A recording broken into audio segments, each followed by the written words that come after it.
did not like A through F, so he's making a decision, the new Commissioner of Education, as opposed to the public being against it or being a failure, just to react. But I have a couple of questions for Commissioner Williams. Commissioner, and we're not going to debate or go through testing or SB3 here, but it is a part of this, and I want to get something on the record and see if you agree or disagree, and if you're not aware, then you can say you're not aware. Because I've read the emails, I've read the editorials, I've read the articles by a handful of people, literally a handful, who say that we're stepping back in rigor and accountability. And I want on the record to be sure that everyone knows, so this misinformation does not continue, that under SB3, I can't speak to HB5, under SB3 we require English 3 of every student, Foundation to Distinguished. Number 2, we require Algebra 2 Humanities, the same students that's required of today. Number 3, currently today it takes 26 credits to graduate and 22 if you're in the minimum. We up it to 26 for everyone. Number 4, we've added 2 years of foreign language to everyone. And number 5, we've added a year of science to our foundation, which is equivalent to minimum. So I just want to be on the record that we have not stepped back in rigor, because I agree with you, some of the strides we have made have been because we have increased rigor. What we have done is just focus on flexibility and create a new endorsement career business. So I just want that to be on the record. And do you agree with that, or have you looked at those numbers? Mr. Chairman, I appreciate the opportunity to respond, but allow me to respectfully disagree. Well, the facts, excuse me, Commissioner, that's what the bill is. Yeah. How can you disagree? Let me ask you this question. How do you disagree? Is English 3 required or not required by every student in SB3? Today, what we do... Now, excuse me, I do get to ask the question. Is English 3 required by every student in SB3? If you don't know, that's okay. It is. Okay, it is. But let me finish. Because you said you disagree. Is Algebra 2 required by Distinguished STEM and Humanities? The same students it's required of today. But not of the other students. Is it required of other students today? Yes. Algebra 2 is required of the minimum students? It's required of all students. Not in the middle, but that's only 20% of the students, Senator. Well, I understand. And it's not required in our foundation degree. And we don't know how many that will be. It's not required in the foundation. Okay. So the default graduation plan today requires English 3 and Algebra 2. The default graduation plan today requires 4 years of math, 4 years of science, 4 years of social studies, 4 years of English language arts. That is different from the foundation plan in SB3. And that's where the bulk of our kids will be. That 20% who don't take E3, English 3, the 20% who don't take Algebra 2, the bulk, those 20% who take 22 credits and not 26, that is the minority of our student population. That's 20%. Right, and we're increasing rigor for them.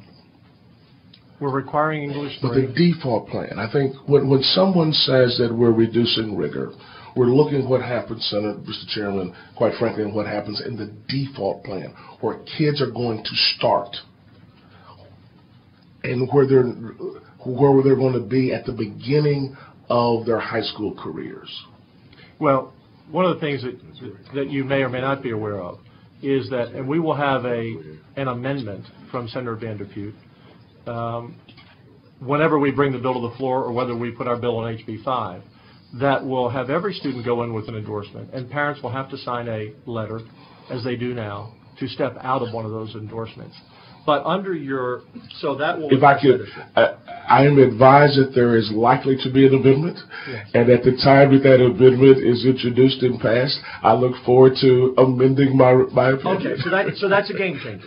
So that's a game changer for you. It adds to it, yes. Okay. Secondly, so that's very important, and the committee is aware of that to make that change.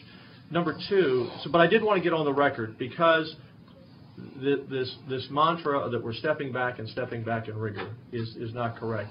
We're stepping up. Number 2 is today, Commissioner, students with a minimum degree cannot apply to a 4-year college unless they take some extra courses beyond high school. Or pass the ACT or SAT at a certain level. Right, and there's a good chance if they're taking the minimum, they won't be able to pass the ACT or SAT at a certain level.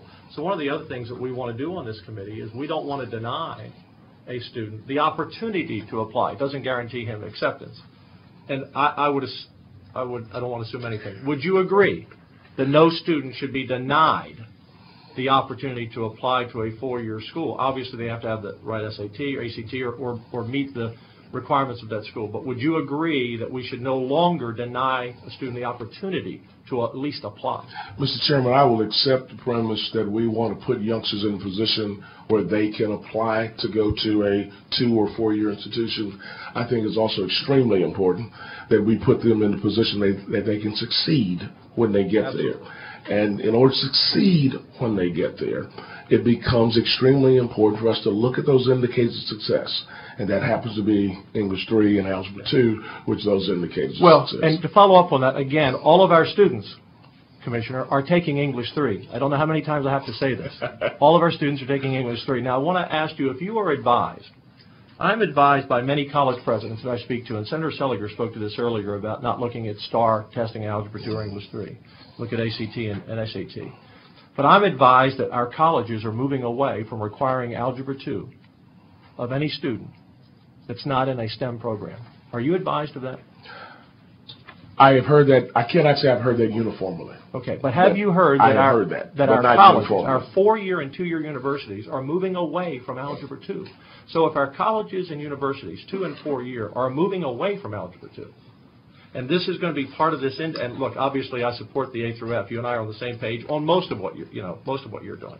But this Algebra 2 argument, that is the holy grail, and yet our colleges and our universities are saying it's not anymore.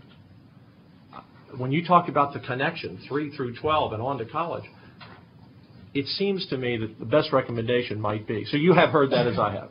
I have not uniformly, but I have heard. You have heard that. Okay, I think it's very important. I wouldn't be surprised to see written statements soon on that issue.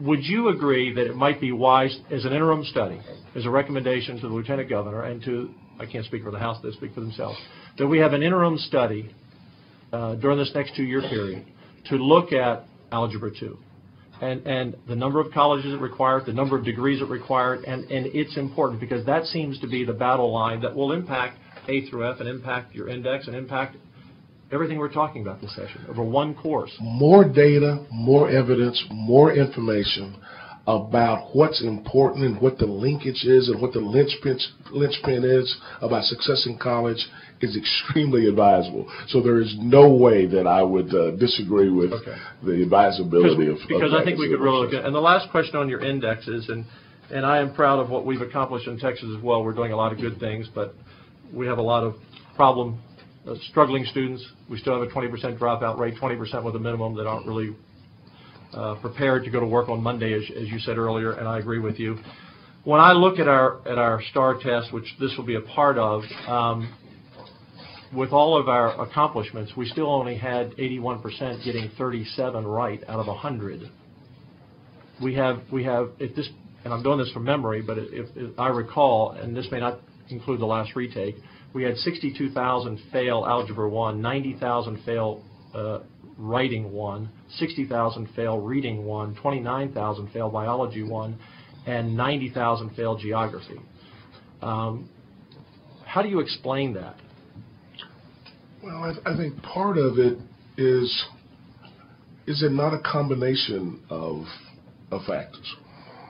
Part of it may be that while we do not want to lay blame, and let's try to answer we're just trying to solve the problem. Try to answer that without we're not trying to blame anyone. We're trying to solve the problem. But we've got to, particularly in the math and science columns, we've got to get our teaching corps prepared that they can deliver that instruction at the higher level rigor that STAR requires, which is higher than what we required in the tax.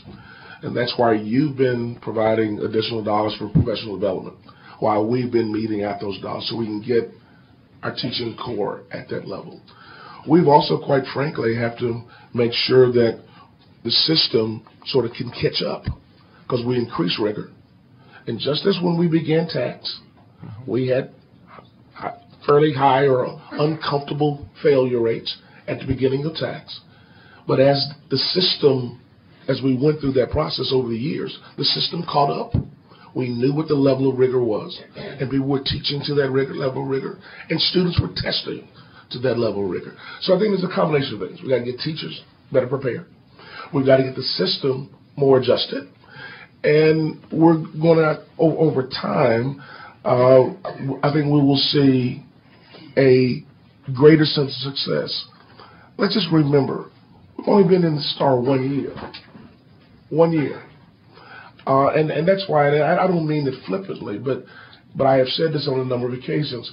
What we really ought to do is pump our brakes and slow our roll. We've been in the system 1 year. And when we moved from TAS to tax, we saw a dip. And then the system caught up. And when we moved from tax to STAR, we should not be surprised if seen a dip. Now, I realize that those are real kids. And these are real these kids. aren't dips, these are potholes. Yeah, these are real kids, though. I realize that. But the system will catch up. They may be bigger than potholes. So Mike, do you have a plan as commissioner? What to do with these thousands and thousands of students who have not passed these tests? Because under the current law, they will not be allowed to graduate.